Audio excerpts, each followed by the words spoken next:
बिस्मिल्लाहिर्रहमानिर्रहीम। अस्सलाम वालेकुम। मैं हूं सैयद शहरियार अली नकवी और आप लोग देख रहे हैं नकवी रिपोर्ट्स। अच्छा दोस्तों, मैंने आप लोगों से कल रात को कहा था कि जो गुलाम हैदर के सीमा हैदर के अगेंस्ट जो सुप्रीम कोर्ट के वकील खड़े हुए हैं, जिनका ताल्लुक गुलाम हैदर केस से नहीं है और ना गुलाम हैदर ने हायर किया है उन्हें, तो उनके वीडियो मैंने डाउनलोड की थी। वो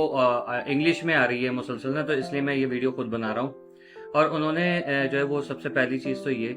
कि गुलाम हैदर सीमा हैदर के हवाले से एक एप्लीकेशन लिखी थी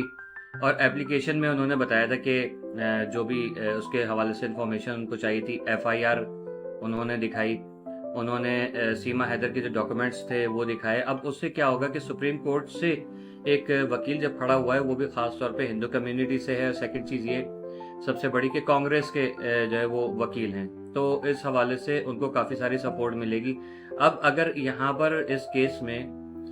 कोई प्रोग्रेस नहीं होती है या किसी एक किस्म का सियासी दबाव होता है, तो कांग्रेस इस पे भरपूर एक्शन ले सकती है। ठीक है कि भाई सीमा हैदर के लिए एक वकील खड़ा हुआ है और काफ़ी सारे जो और लोग हैं उनको निकालने के लिए, तो हुकूमत इनको सपोर्ट क्यों नहीं कर रही है, सीमा हैदर को क्यों सपोर्ट कर रही है, ये एक बहुत बड़ा सवाल वहाँ खड़ा हो जाएगा। यहाँ पर ऑलरेडी आपको पता है कि भारत की जो सरकार है नरेंद्र मोदी की, उसको ऑलरेडी बहुत ज़्यादा इस वक्त मुश्किलात का सामना हो रहा है, क्योंकि ऑपरेशन सिंदूर जो है वो उनके गले की हड्डी बन गया है। क्योंकि झूठ का पुलंदा जो था वो दुनिया ने तो बेनकाब किया, लेकिन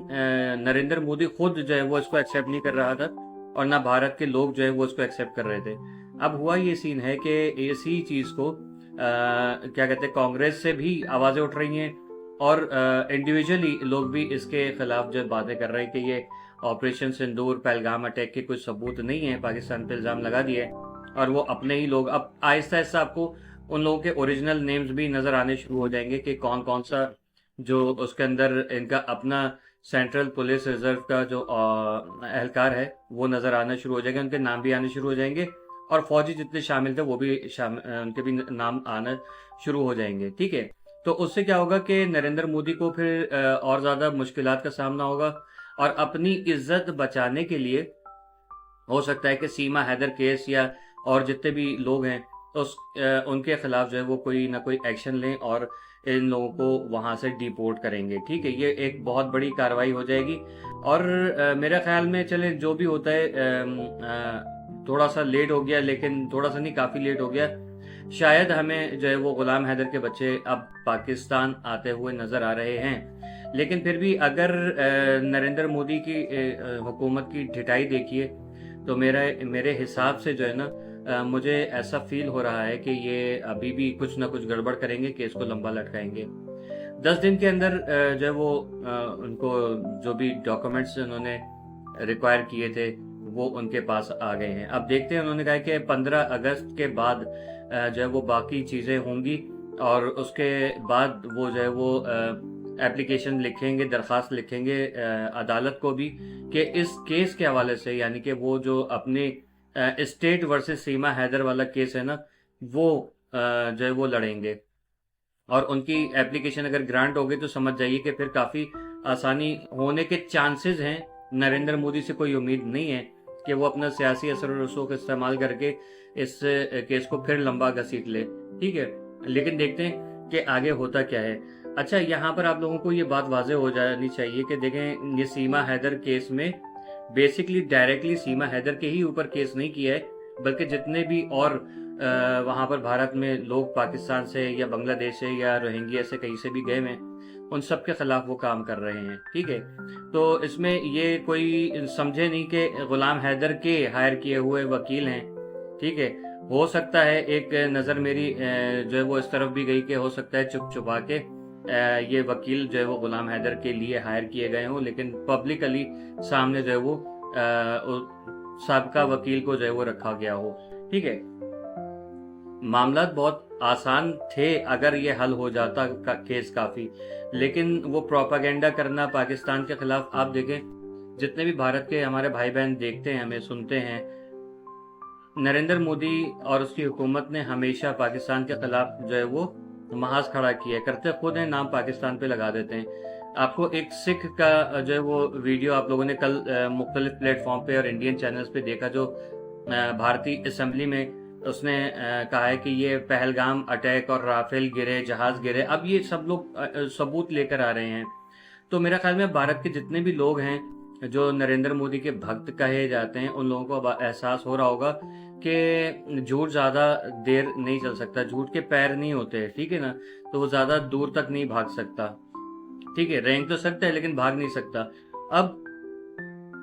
पहलगाम अटैक का सबूत शवाहिद आप लोगों के सामने आना शुरू हो गए हैं और मजीद आएंगे। इसी तरीके से सीमा हैदर के जो झूठ हैं वो भी सबके सामने आएंगे। अब वो लोग क्या करेंगे जो गुलाम हैदर के अगेंस्ट बात कर रहे थे, ठीक है, यहाँ पर यह भी होगा कि अगर अल्लाह करे कि गुलाम हैदर के लिए, मतलब सीमा हैदर को निकालने के लिए, डिपोर्ट कराने के लिए जो ये वकील विनय साहब जो आए हैं, तो इनको अगर इसमें कामयाबी मिल जाती है तो कौन कौन खड़ा हो जाएगा क्रेडिट लेने के लिए कि मैंने ये किया, मैंने वो किया, करने वाले बहुत आएंगे,